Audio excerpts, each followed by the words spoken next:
All right, good morning, everyone. Uh, so, show of hands, because Courtney and I both, plus actually our budget field representatives, have been speaking about Senate Enrolled Act 321, or what we're calling the budget streamlining bill. We've been speaking about it around the state, so the six AIC meetings that David mentioned, or any of our gateway and budget trainings we've had so far. How many folks in the room have attended a training session where we talked about 321 so far? Good. Okay, quite a few folks. That's great. The promise that we made in the spring as legislative session was wrapping up was that it was our intent to canvass the state and talk about this act and what it's going to mean for all units of governments, counties included, as many times as we could. And so I'm here today and excited to talk to you about it.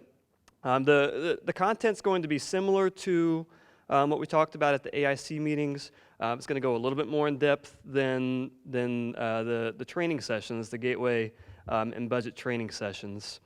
I'll mention up front as we go through this, if you have questions, I'm happy to field them. I'll also be around throughout the day today and the first half tomorrow. Courtney's here for now. Mike Duffy is here. Any of us would be happy to assist with any questions you have about this bill.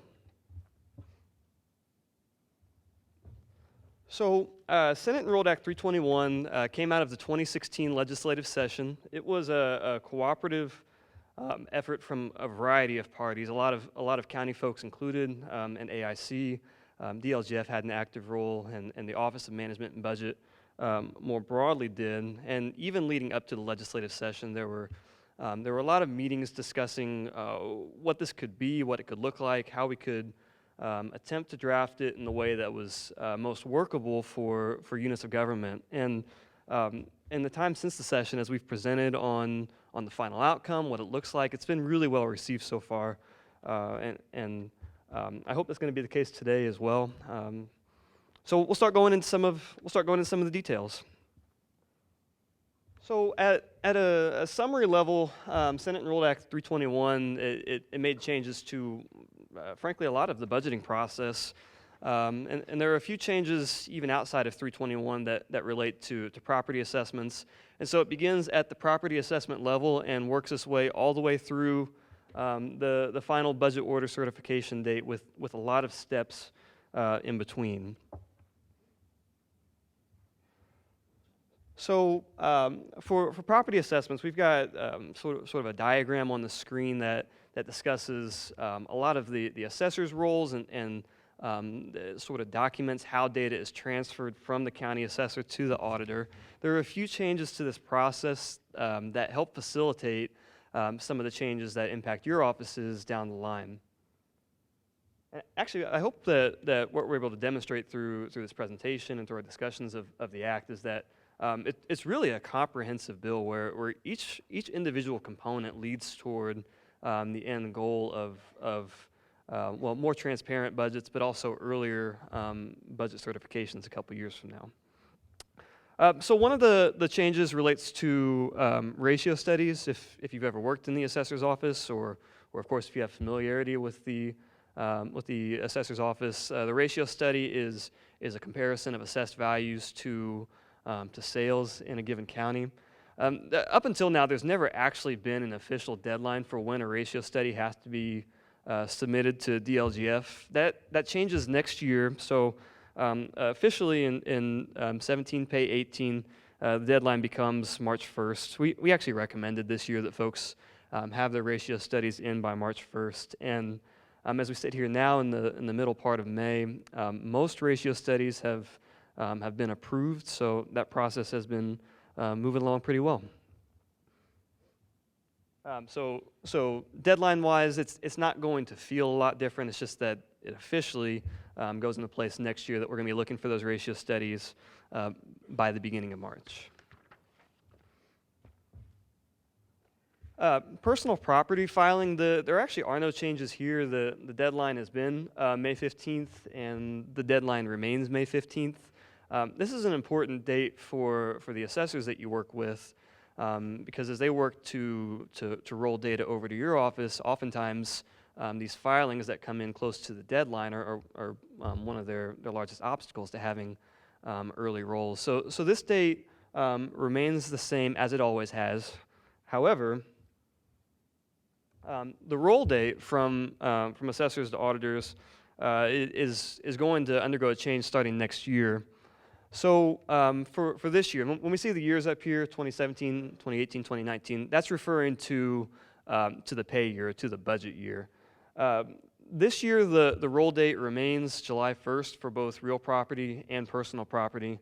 But beginning next year, we see changes on both those dates. So beginning in the summer of 2017, as you all start preparing 2018 budgets, county assessors are going to be rolling real property values by the beginning of the month of June, and personal property values by the middle of that month.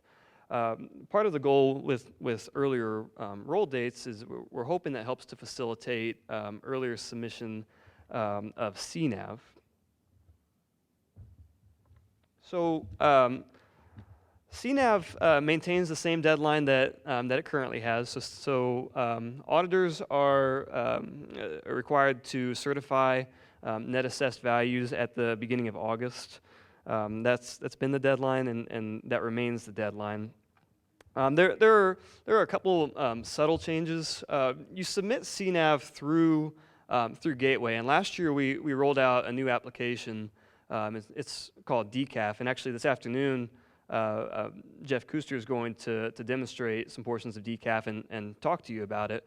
But the C in DCAF stands for CNAV. So last year we had a new application that allowed you to export values from your tax and billing system and upload them. And that process remains with a few minor tweaks that we've been working with the vendors on for this year. But the one thing that changes as far as this slide goes is that we're going to now instantly turn those values around on Gateway, and we've got the capability to do it. So what's going to happen is, say that you submit your CNAV on July 31st. If you submit it at noon, as soon as you press that submit button on the public site, it's going to be available. So that's good for the taxing units in your counties in particular. If they'd like to see right away the values that you certified, it'll be there on Gateway's public site.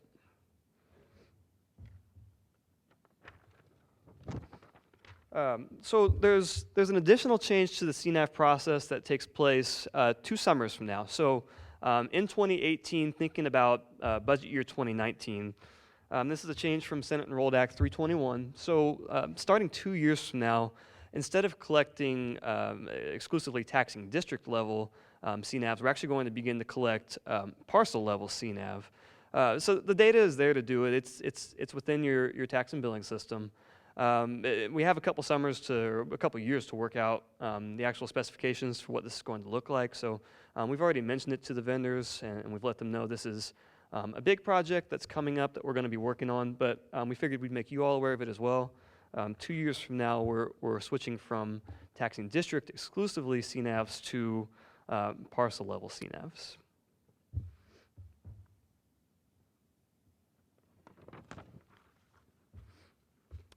So this just this screen we hope sort of summarizes the assessment side of changes under budget streamlining.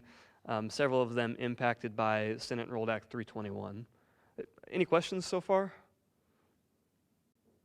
Okay.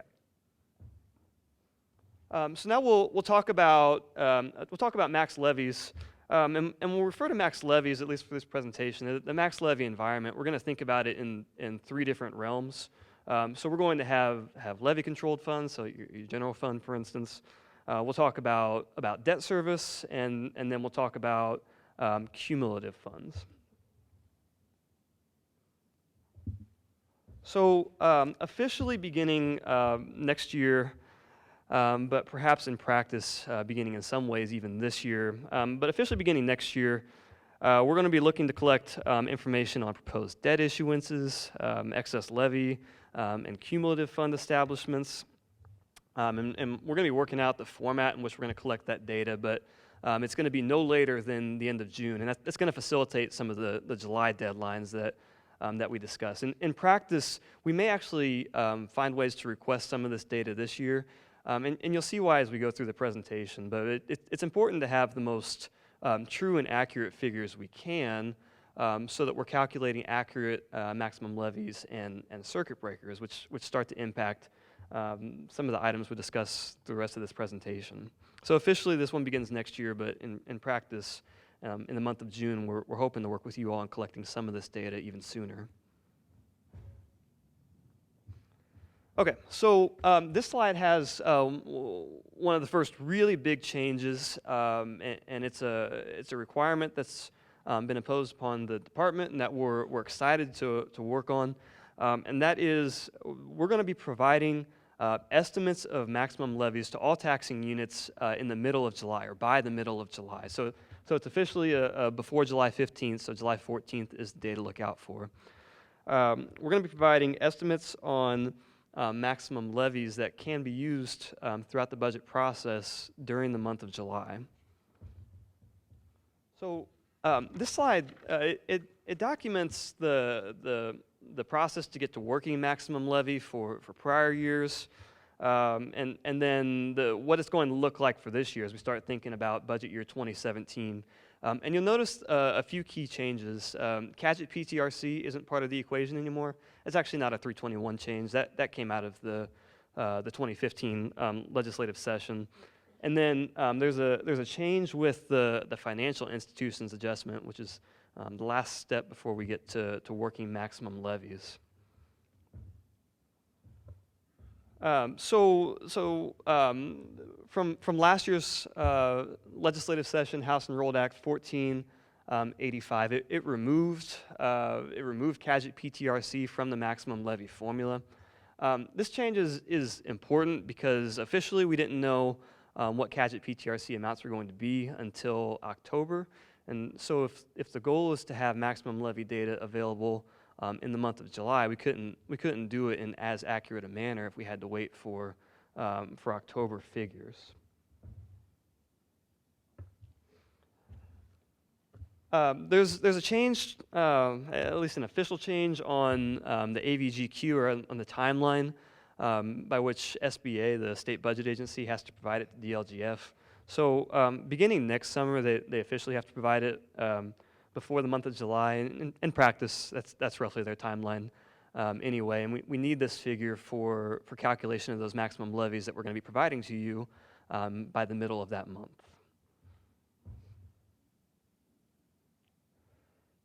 So there's a change to the adjustment for cumulative funds, and this one takes effect for this year. So in prior years, the cumulative fund adjustment was, there were two paths that a given taxing unit or a given county could go down. So the one that the large majority of taxing units fell into was this top bullet, where we're looking at an adjustment for the CCD levy.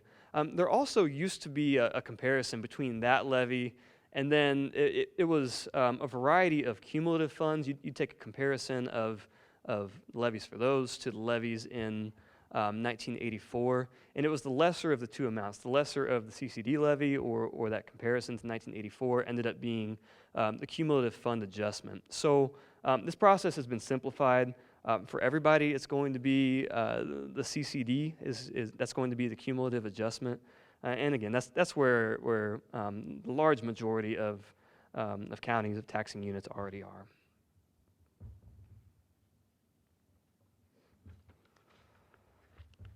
So again, starting this year, we're going to provide an estimate to you all by or before the middle of July on what the maximum rate can be for the CCD fund. So mental health is another adjustment as we work toward that working maximum levy. There are a few changes to the mental health levy adjustment.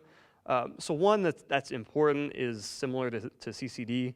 We're going to be providing these figures to you all before the middle of July, and we'll talk through what that actually looks like, at least briefly. I'll say for mental health, a lot of these questions get, case by case, there are a lot of things to look at. So in particular, if you have questions about the mental health levy adjustment, I'm happy to talk with you about those throughout the day today, and I know that our volunteer Mike, he'd be happy to assist with this one as well.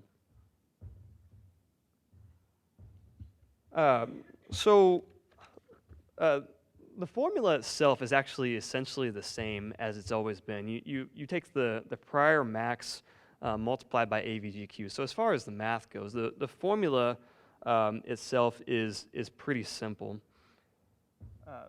Through Senate Enrolled Act 321, there was a clarification made that the number that we should be working with is the max dating back to the base year of 2004. And what's important about that is it's the max going back to 2004. It's not necessarily the amount that was actually levied for as far as mental health goes in any given year. So this was an issue that was discussed in pretty good depth during one of the conference committees for 321.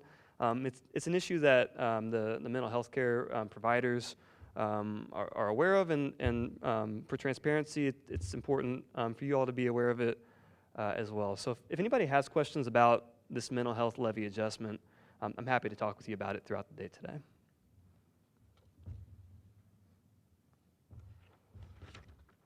Developmental disabilities, the levy adjustment, there's a change to what that's going to look like, and this one also takes effect this year. So it's another before July 15th deadline where we're going to be providing an estimate of this adjustment to you by or before the middle of July. The formula itself has changed.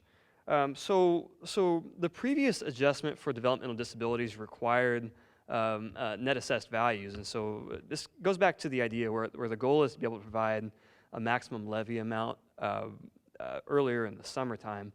So the formula has changed, and it's now closer to what the mental health one is, where you take the prior max multiplied by AVGQ, rather than looking at what the potential levy could be when contemplating net assessed values.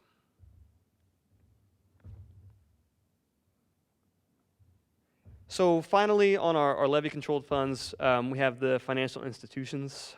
So historically, there's been an adjustment for the financial institutions, and there's going to be one more this year, and it's a one-time permanent change, and then it's no longer exclusively or explicitly a part of the equation moving forward.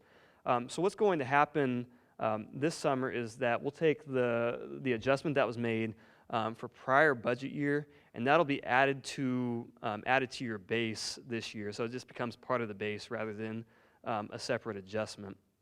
And then moving forward, as we start thinking about 2018 budgets and 2019 budgets, your base is actually a little bit higher than what it would have been otherwise because we've made this one-time permanent adjustment this summer. Does anybody have questions about levy-controlled funds? I know we're moving through it quickly, and I'd like to cover as much as we could.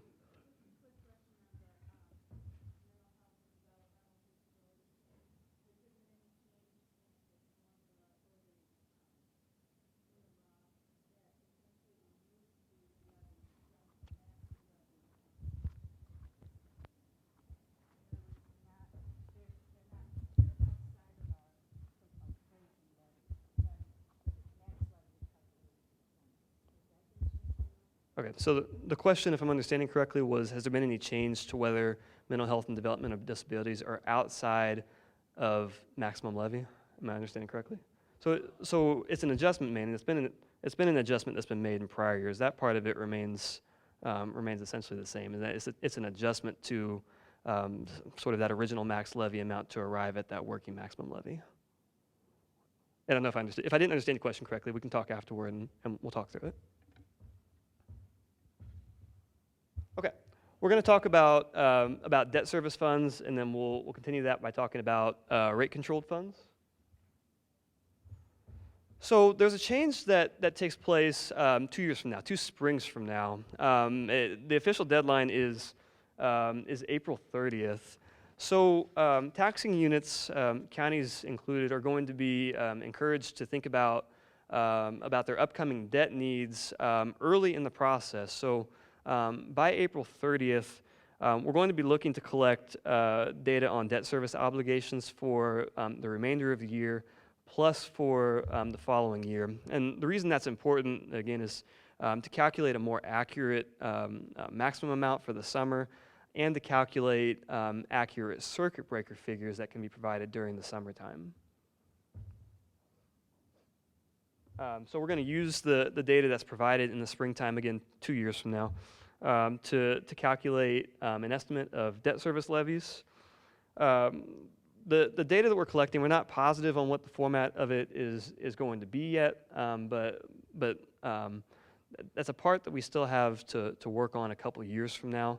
The overall idea, again, is thinking about these summer computations that we're going to be providing to you that give you all, we hope, more accurate figures or accurate figures that you can work with, and figures that can be reviewed by your county councils.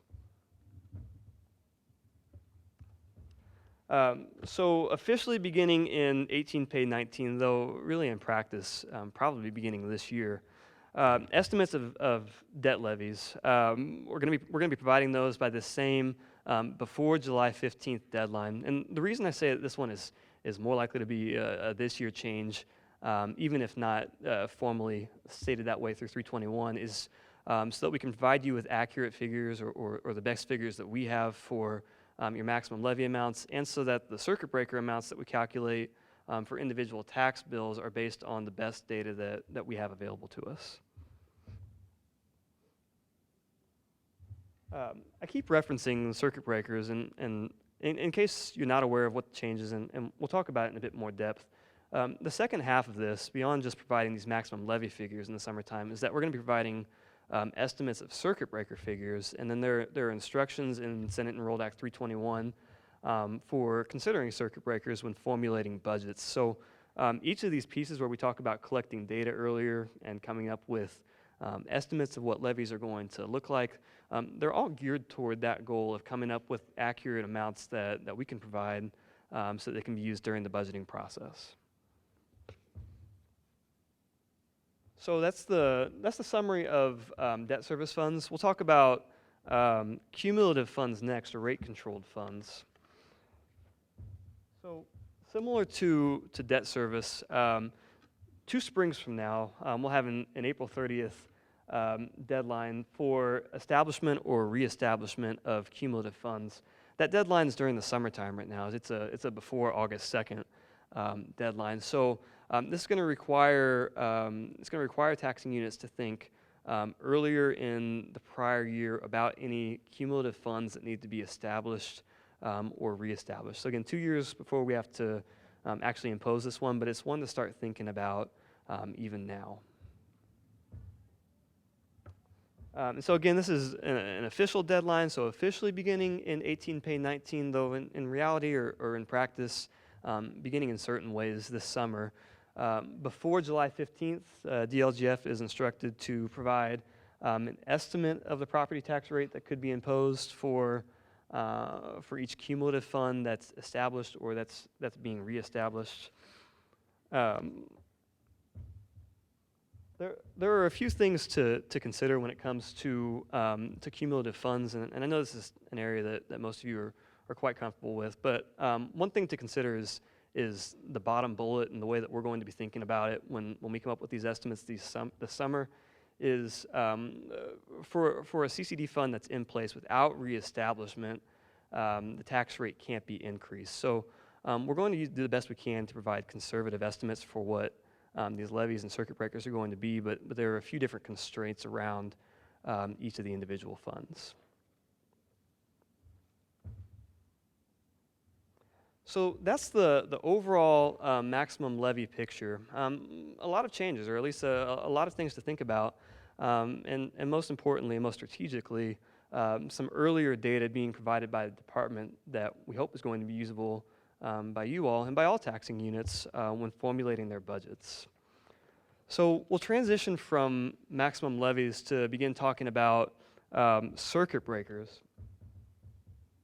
And it's a process that it kind of contracts and expands again. But to get to circuit breaker figures, you have to begin by thinking about it at the overall taxing district level, or the taxing unit, the taxing district level. So what we're going to be thinking about is assessed values compared against taxing unit rates, and that's going to give us an overall taxing district rate.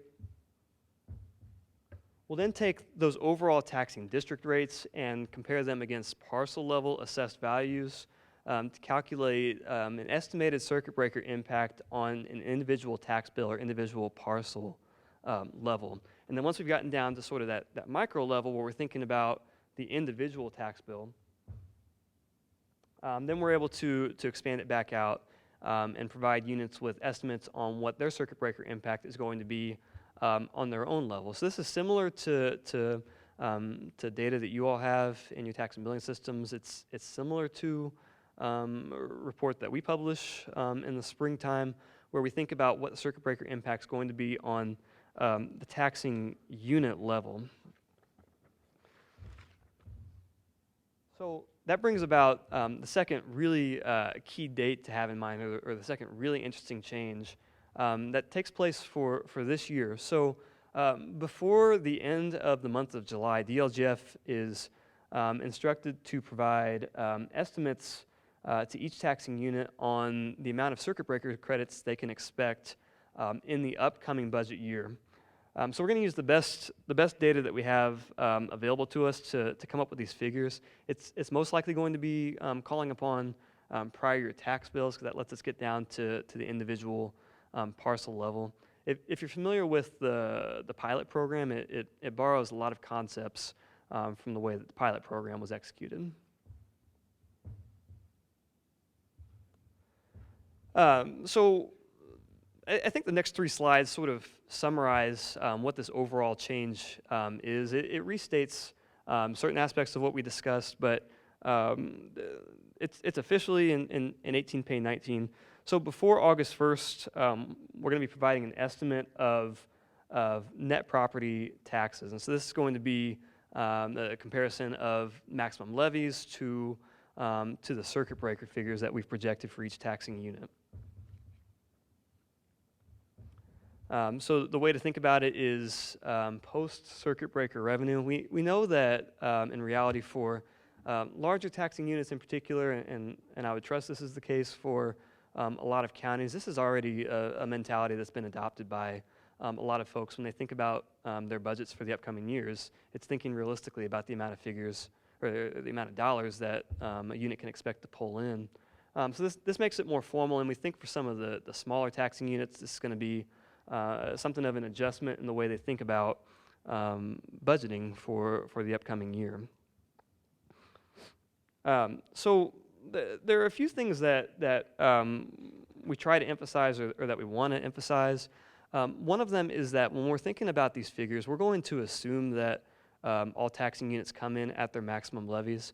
That's not to say that you have to, or it's not to say that anybody has to. And if a given taxing unit doesn't, that ends up making the estimates that we provide more conservative. But that's the assumption that we're going to run with when we calculate these figures. What will end up happening is if there's a given taxing unit that doesn't come in at its maximum, then that means that the circuit breaker figures that we estimated are going to be overstated, and the actual impact to each taxing unit following the flow of those figures would be lower than what we projected.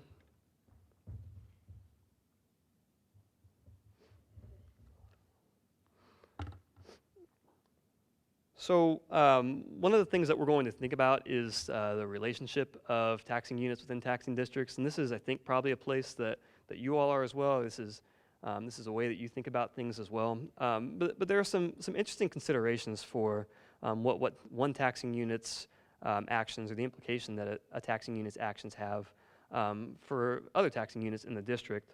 So one that's probably pretty prevalent, or one that's pretty easy to conceptualize, is if one taxing unit proposes to add new debt, that has the potential to increase debt service levies, which could increase circuit breaker impact within the taxing district, which can then have an impact on each other taxing unit within that taxing district. Are there questions about circuit breakers? Okay. So miscellaneous revenues is another piece of the equation. There are a lot of things that that are categorized as miscellaneous revenues, and we have several of the most prominent ones up on the screen. So thinking about LOITs and thinking about excise taxes. Officially beginning in 18 Pay 19, though in practice again, perhaps beginning as soon as this year, the department is instructed to provide an estimate of miscellaneous revenue to each political subdivision or each taxing unit around the state. So that estimate's going to include at least the revenues that are up on the screen now.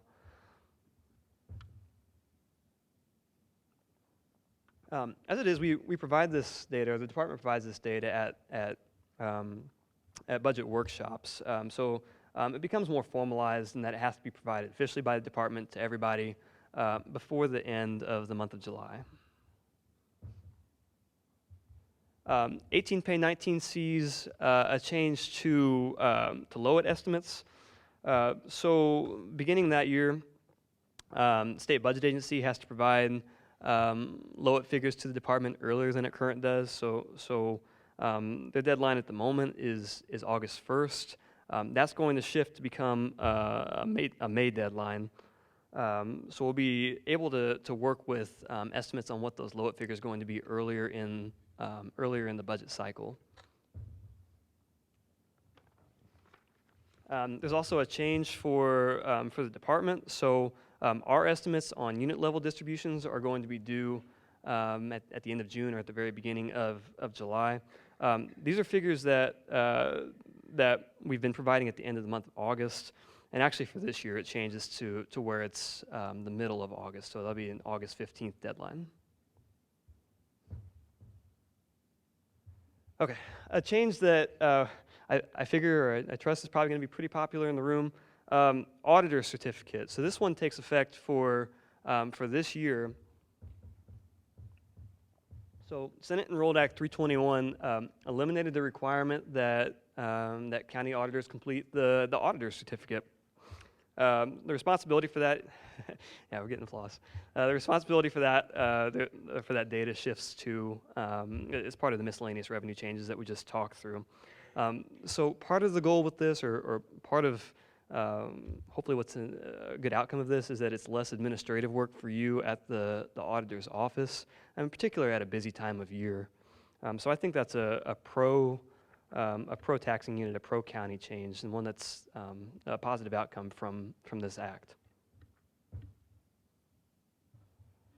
So there are also changes to the county council review process. This process has actually changed pretty fundamentally from how it's been over the last few years. So county councils during the month of August are going to review different figures than they have in the past. What they're going to be looking at is the figures that we've talked about so far, the maximum levy figures provided by the department and the circuit breaker figures provided by the department. So this change is for 16 Pay 17. Your county councils, a lot of folks through the AIC meetings, we hope are aware of this change. Through the July meeting, we hope that a lot of folks become aware of this change and really try to take advantage of what it could mean for them to begin talking about this earlier in the process and to use some different figures than they have in the past. So there's a really nice change, and this one again is taxing unit friendly. Senate Enrolled Act 321 eliminated some of the penalties that went with the county council process. So if you recall from last year, the last couple years, for units in your county that were subject to non-binding review, there was a form called the County Council Review Worksheet, which was part of the budget application in Gateway, and it was due by the end of August, and the penalties for not submitting it were pretty steep. It was automatic continuation of prior year. So that change, or that penalty is gone. Similarly, there were ramifications for counties if they didn't complete the county council review process fully. Those penalties are also eliminated. So this is a pro-county and a pro-taxing unit change. So the way that's going to look specifically for county councils is at their first meeting, of the county fiscal body in the month of August. County council is instructed to review the figures that have been provided by the department. So those maximum levy amounts and those circuit breaker amounts. If the fiscal body would like to do so, they're welcome to invite taxing units to attend the meeting.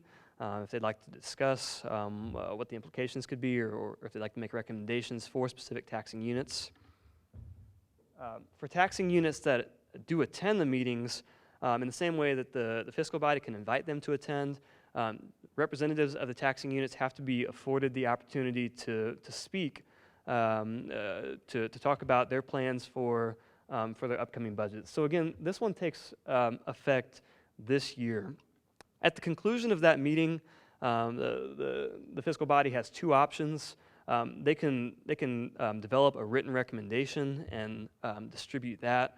If the fiscal body decides not to develop a written recommendation, the alternative is to distribute meeting minutes, basically demonstrating that the conversation took place. And that's, I believe that's an auditor responsibility to distribute those meeting minutes to the taxing units in your county. So I would encourage you to pay careful attention to the fiscal body's actions during the month of August, and to work with them at the conclusion of that meeting to determine which of those two paths they're going to go down. So this all comes together with budget adoption and with a few changes in timelines. So Form 3, there's a change to Form 3. This one is another pro-taxing unit change that came out of Senate Enrolled Act 321. One deadline remains the same for Form 3. One deadline is no longer part of the equation. So Form 3s they're submitted exclusively through Gateway now. The change is that there used to be a requirement, as recently as last year, that all taxing units had to have their Form 3 submitted before September 14th. So September 13th was the big deadline. And there would be a big push, and I'm sure that all of you who were around last year or prior years remember, there's a really big push around that deadline to get every taxing unit or as many taxing units in as possible. So that requirement has been removed. Which is a good change for taxing units. It affords them more flexibility, in particular if they identify a mistake with their Form 3.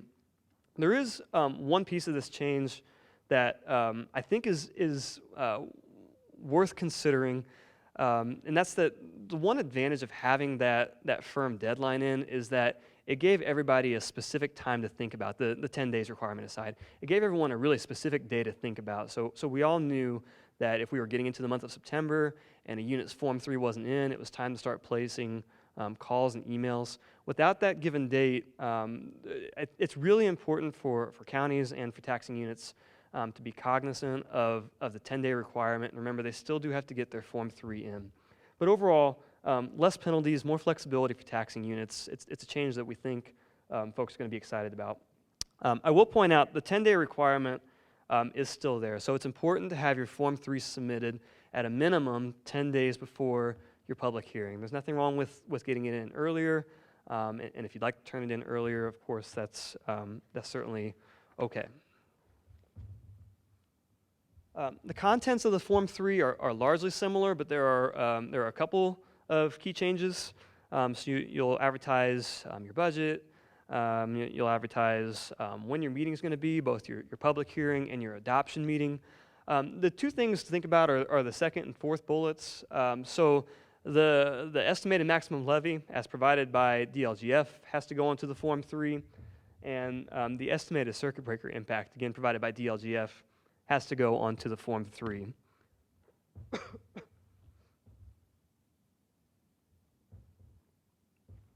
So I think I've presented it at 4 or 5 auditors conferences, and I probably haven't gone a conference without doing a demo of budget notices, so I won't do it for you all today. But we have a website. It's budgetnotices.in.gov. The link to it is in your PowerPoint deck. If you've never been to the site, I really encourage you to check it out. Your taxpayers are going there, taxing units in your counties are going there.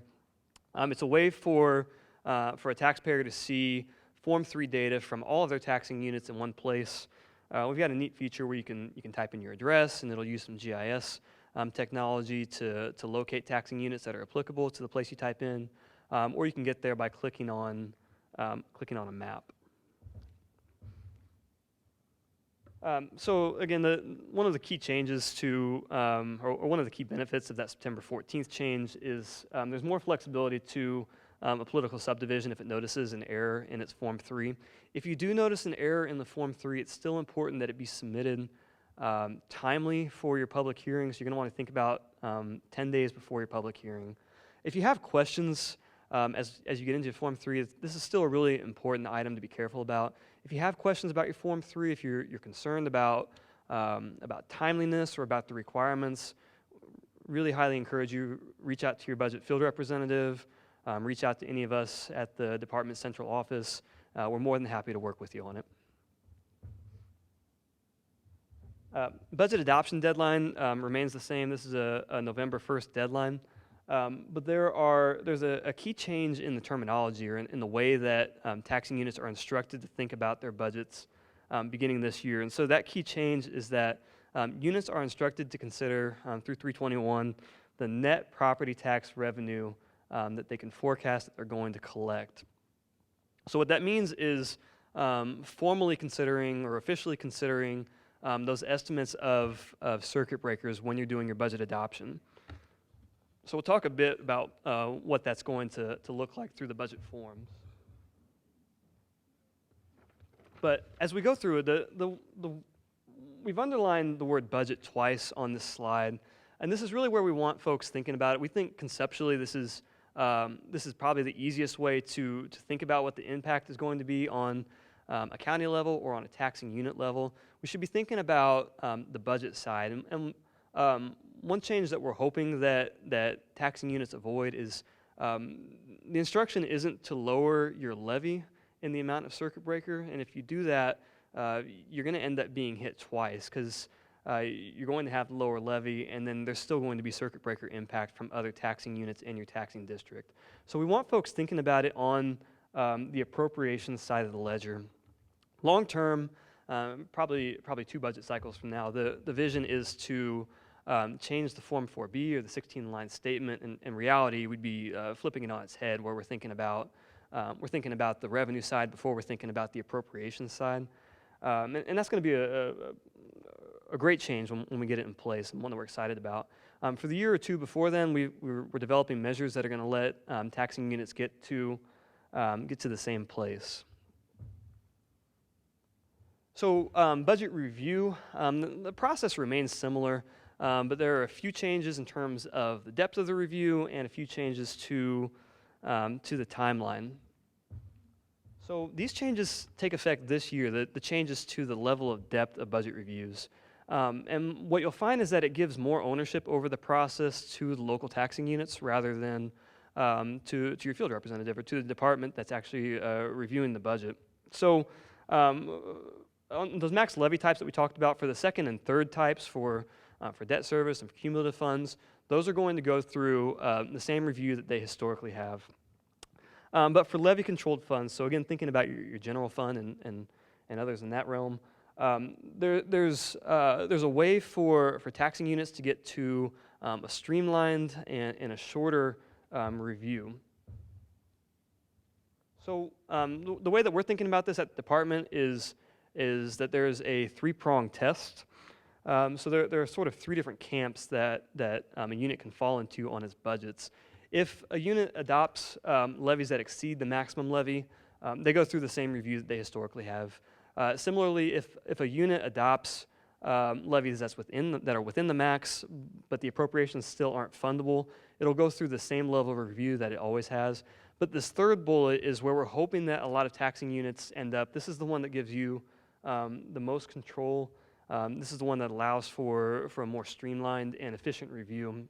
For taxing units that adopt within their maximum amounts and that adopt budgets that are fundable, the level of review that we perform is going to be significantly reduced. So we're going to accept the appropriations, we're going to accept the revenues as they're already listed. So again, this is an opportunity for taxing units to have more ownership over the budget order certification process than what they do right now. After the department performs its review, we go into 1782 period. 1782s, the process remains the same as it ever has. You'll receive a 1782 notice. You'll have 10 days for comment, and it's a process that we take very seriously, and we receive plenty of feedback every year. So that process remains in place. So the next slide is where, at least for the department, it starts to become intimidating, but it's a really good change for counties and for taxing units. So budget years 2017 and 2018, the next two budget cycles, remain on the same calendar. But starting with budget year 2019, the budget order certification deadline moves up. And so it becomes December 31st of the prior budget year, with a few exceptions. If there's a taxing unit that's issuing debt, if there's a shortfall appeal, then it's going to be January 15th. But the reason this is a positive change for counties and taxing units is it provides an additional 6 weeks or 4 weeks where you're going to have access to what your actual certified budget is. This is an important change for taxing units. And then it's going to facilitate some of the changes that Fred's going to talk about tomorrow in terms of providing even more transparency on what final budget figures are going to look like earlier in the process. So this slide summarizes what those dates are going to be. Again, for 2 more years, February 15th, but beginning the year after that, it becomes December 31st, January 15th. Really sincerely, we could use your help. It's going to be important to have the help of counties and of taxing units. Get us into that third prong as many times as possible so we can make that review as short as possible and get this data to you by that deadline. So almost wrapped up. A few considerations, both short-term and long-term. We're going to have to think about how we're going to collect all this data we need to produce this July data. There's a lot of training on the new process. That's what we're doing, going around the state with all these budget and gateway trainings. And we welcome any questions that you have. Long-term, we're looking at how to modify the budget forms, the 16-line statement in particular. So very briefly, I'll mention the plans that we have for 2017 budgets. These are tentative because we're working on developing them. As recently as yesterday, Jeff, who you'll hear from this afternoon, was hard at work on getting these in place for the budget forms. But one way that we're considering it for this year is making a change to the Form 1 so that circuit breakers are listed directly or explicitly on the Form 1, carrying that data through to the Form 4A and to the Form 4B. So your Form 4B is still going to have a gross number on your line 1, and then displaying the net numbers on the Forms 3 and 4, because those are the public-facing ones, and the Form 4 is going to be the one that's officially adopted by the fiscal body. So you can look for additional guidance from the department over the next couple weeks. We're hard at work on it. We know it's going to be a big change, but it's one that we're really excited about. So that's all I've got for today. Like I mentioned, I'll be around all day. I'll be hanging out with Charles and Billy, so if you have questions about Gateway or questions about anything that we've talked through, come back and let us know. Thank you all.